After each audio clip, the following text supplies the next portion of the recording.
70 বছর বয়সী বৃদ্ধ আমির উদ্দিন 5 বছর আগে গুম হওয়া সন্তানকে ফিরে পাওয়ার আশায় বৃষ্টি উপেক্ষা করে গাজীপুরের শ্রীপুর থেকে এসেছেন রাজধানীর গুলশান এভিনিউয়ের গুম সংক্রান্ত তদন্ত কমিশন কার্যালয়ে।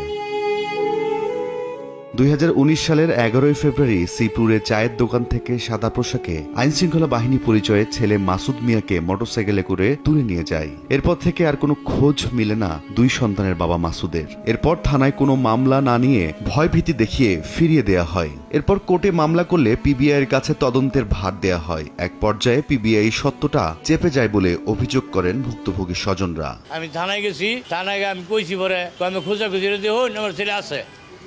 ও 3 দিন পরে প্রশাসন লোকের বিরুদ্ধে মামলা নামে যায়নি লিখছে পিবিআই মাসুদ মামলার ভয়ে আত্মগোপন করতে পারে। আমি জিগাইলাম, জিগাইলে পরে আমি আর বেশি লেখ থাকতাম না, আমার সারিয়ে থাকতো না।